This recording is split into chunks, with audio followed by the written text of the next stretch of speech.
En la historia de la Iglesia Católica ha habido momentos decisivos que llevaron al clero a reflexionar en torno a la esencia misma de su significado. Uno de estos hechos sucedió en 1215, cuando el Papa Inocencio III convocó al Cuarto Concilio de Letrán en Roma. Derivado de este, los fieles tendrían que apegarse a diversas modificaciones en la práctica confesional. La gente debía confesarse por lo menos una vez al año y comulgar en Pascua, además de llevar a cabo la confesión auricular o privada en lugar de la que se practicaba de manera pública.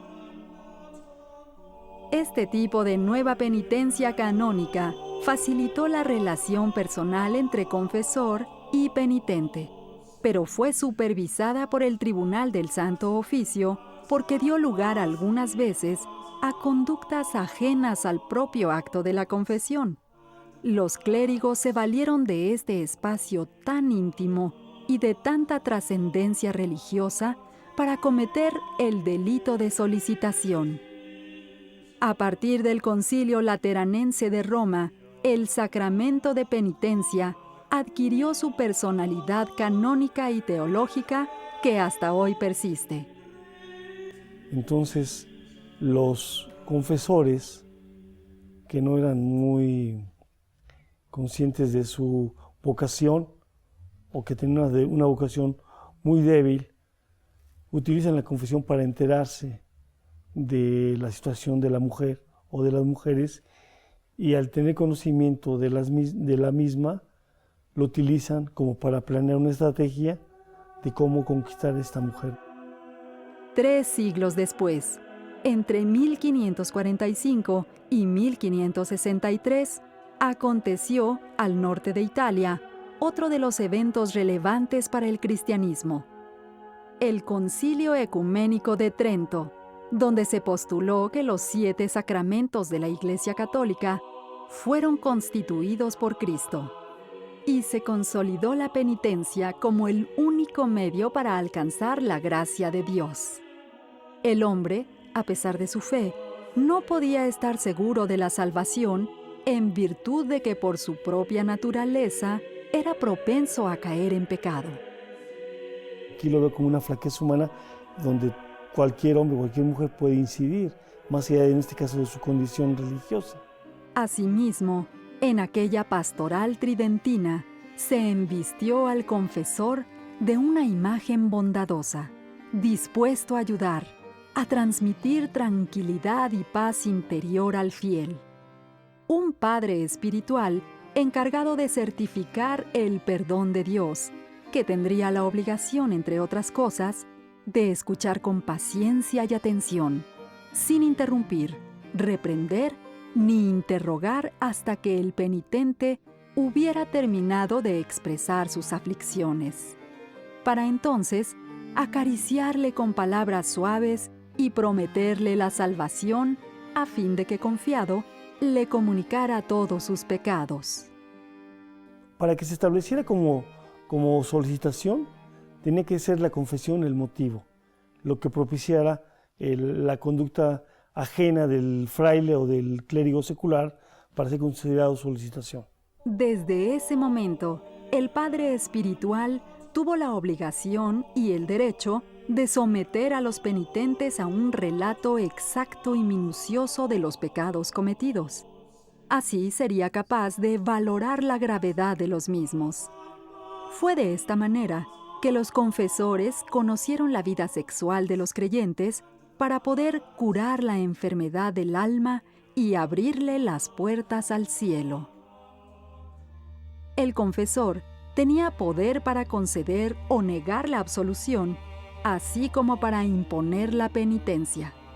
Esta situación creó las circunstancias que dieron lugar a una relación desigual, que derivó poco a poco en el sometimiento de los penitentes.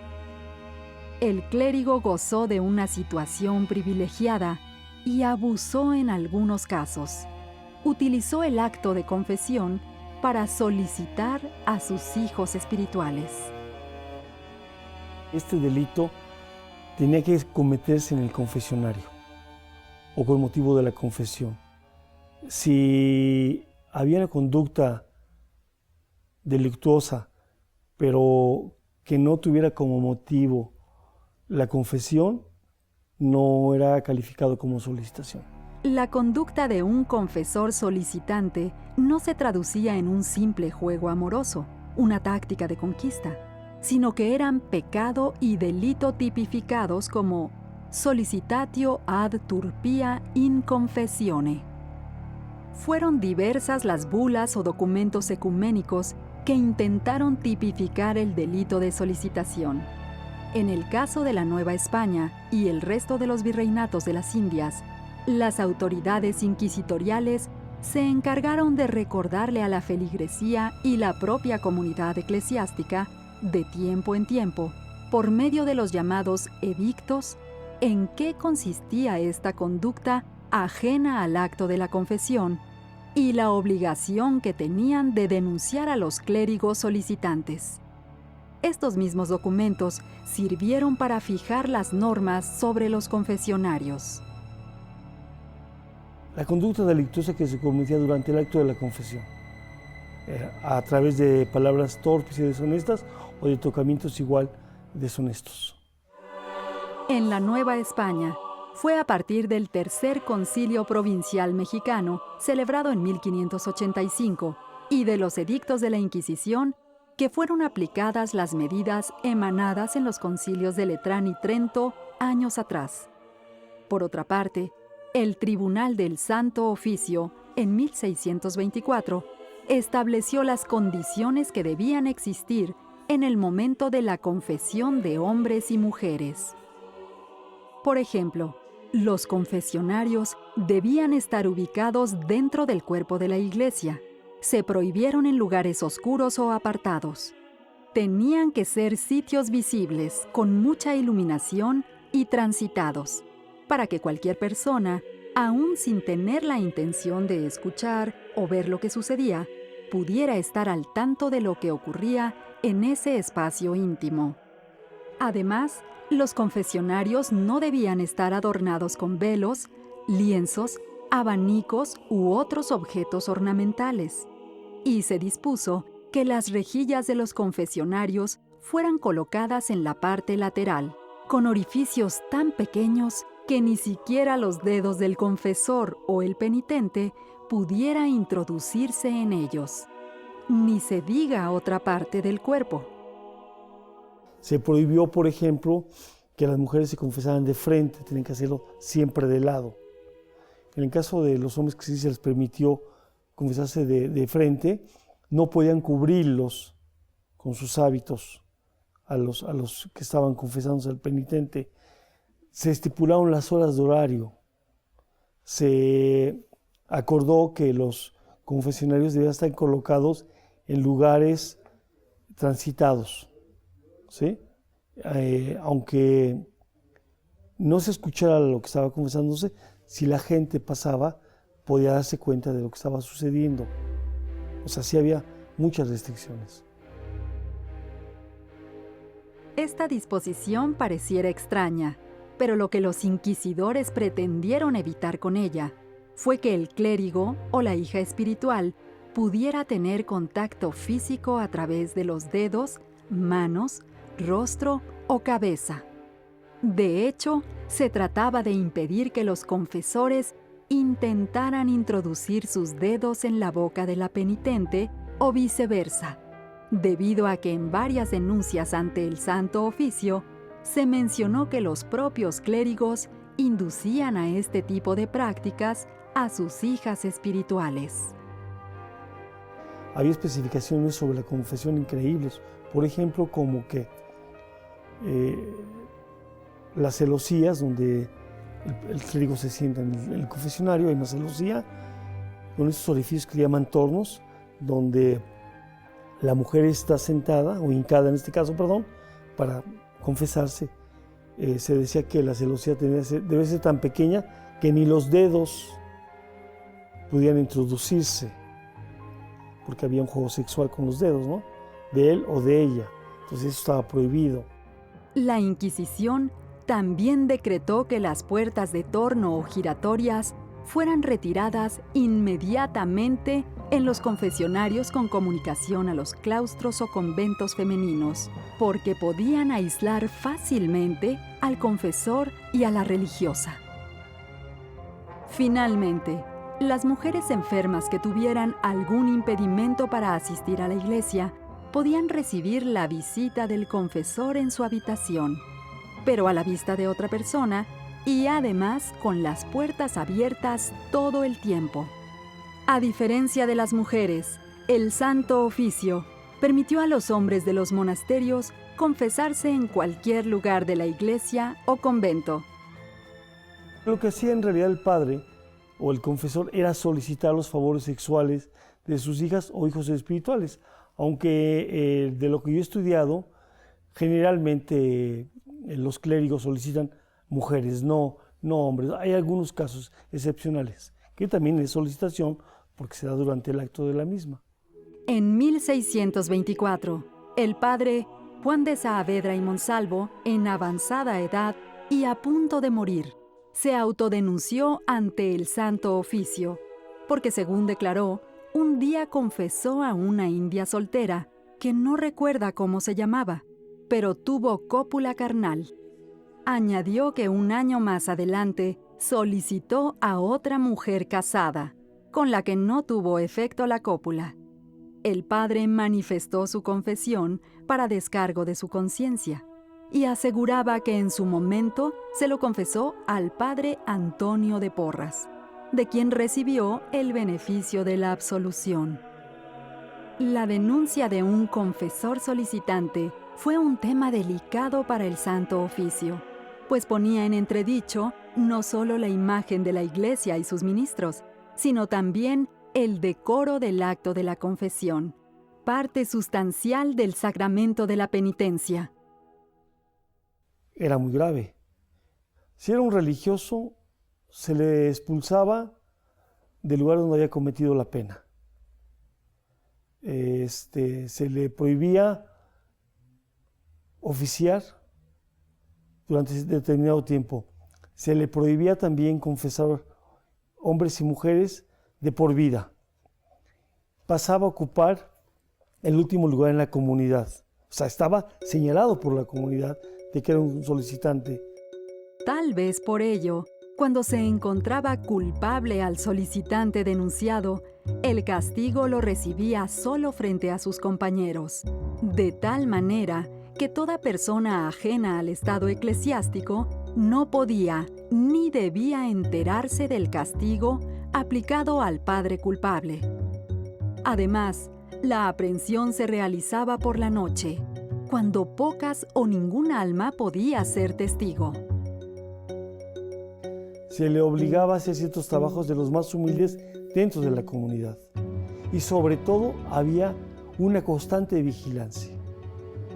Había un compañero de su comunidad, en este caso, que permanentemente estaba como, no es la palabra más correcta, pero estaba como monitoreando su conducta e informaba al Santo Oficio.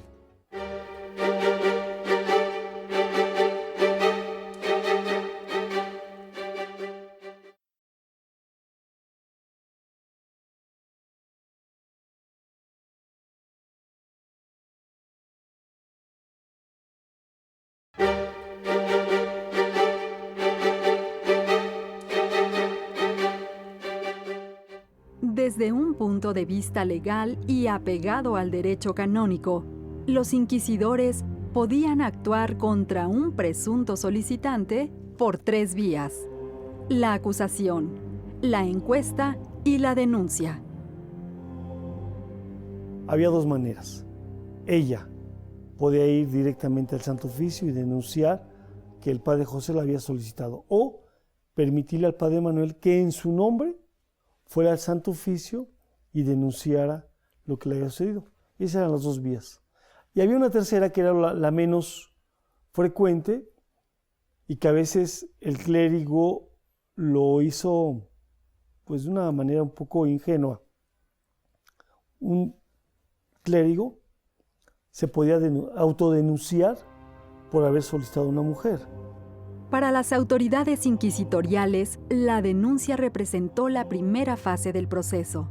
Sin embargo, no todas las denuncias procedieron por diversas razones, que iban desde que los mismos inquisidores consideraban que no estaban bien hechas, hasta que los motivos expuestos no eran suficientes para proceder contra el confesor.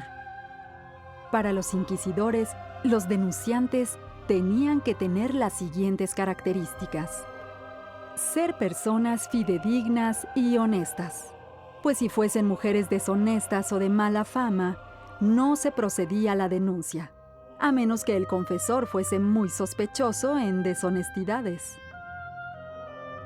La cruda moral debió haber sido muy fuerte, entonces va al Santo Oficio y se denuncia. Pero a veces se van a autodenunciar sin haber cometido la solicitación. Entonces el Santo Oficio, no, sabes que tú vete. Bueno, los inquisidores, tú vete, tú no cometiste esa solicitación y ya vete. En la acusación, la gente evitó recurrir a ella, porque era muy comprometedor y riesgoso. Si el acusado resultaba inocente, podía revertirse la acción. En este caso particular de los confesores, parece que esta vía inquisitorial no se practicó, pues hubiera implicado la existencia de un grupo de personas dispuestas a proceder con base en un mismo criterio. Recordemos que el delito de solicitación sucedía en privado y entre dos personas, el confesor y la hija o hijo de confesión.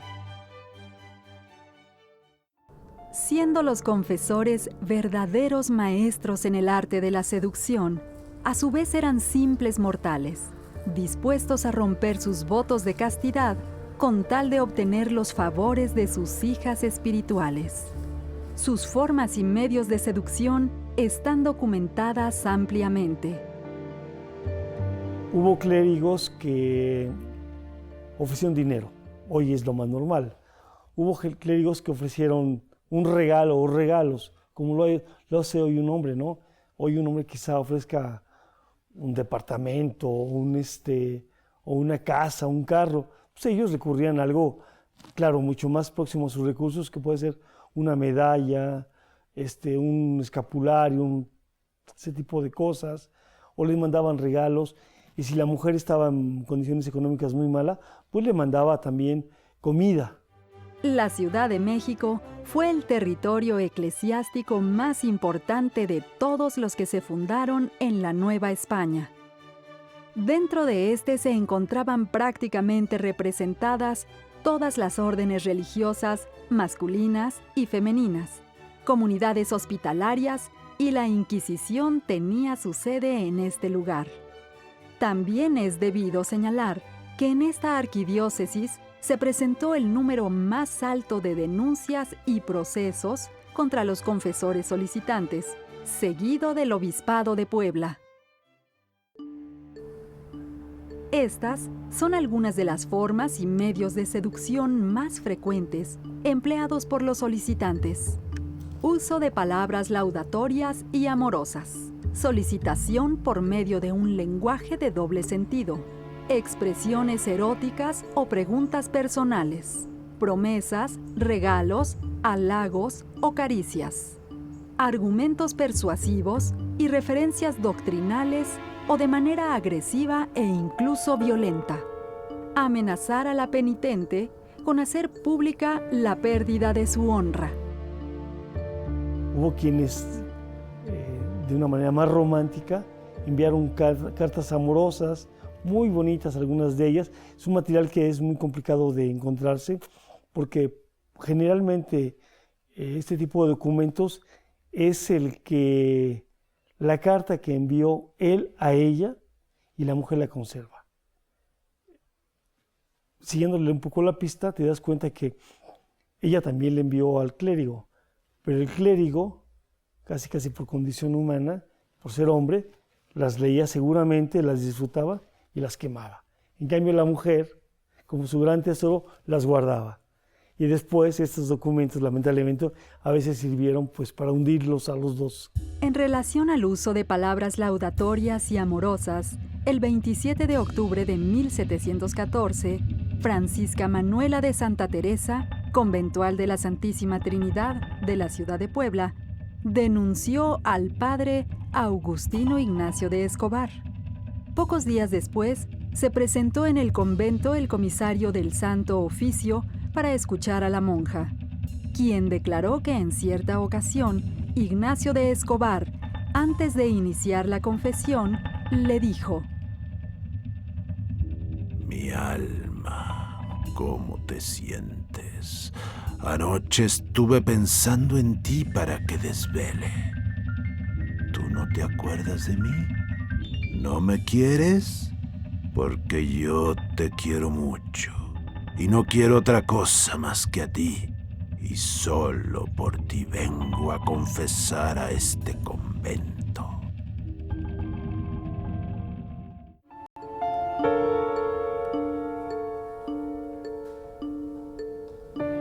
A principios del siglo XIX, la doncella de 17 años, María Ignacia Sáenz Ailuardo, presionada por otro confesor, se presentó ante el comisario del Santo Oficio de Tulancingo para denunciar al religioso José Ignacio Romero, pues en una ocasión que acudió a confesarse, le dijo al sacerdote que quería a un hombre y que éste era clérigo.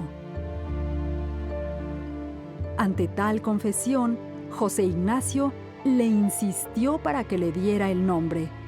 María Ignacia al principio se negó, pero a tanta insistencia tuvo que ceder. Y le comunicó que ese hombre era él mismo.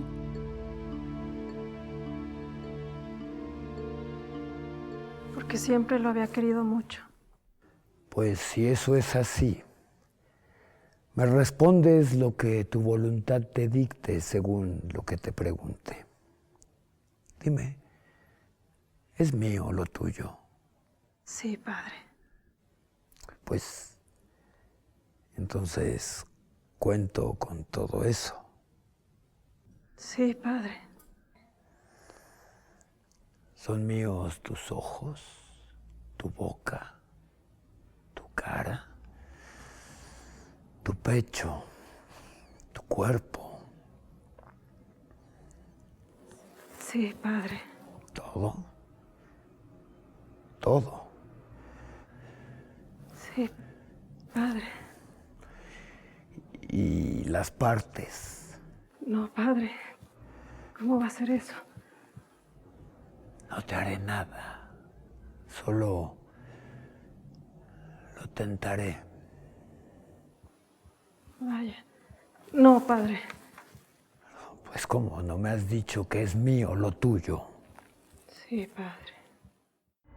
Los casos aquí presentados son una muestra entre varios documentos del Santo Oficio hallados en el Archivo General de la Nación de México.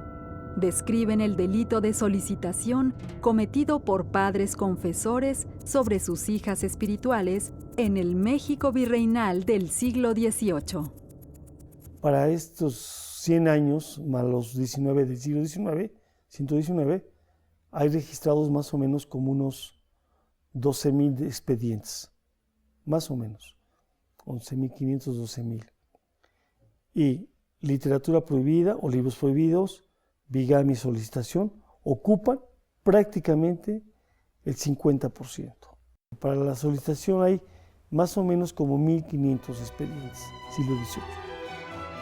Sin duda, la imaginación de estos clérigos fue mucha y dirigida a manipular las carencias y necesidades de las penitentes.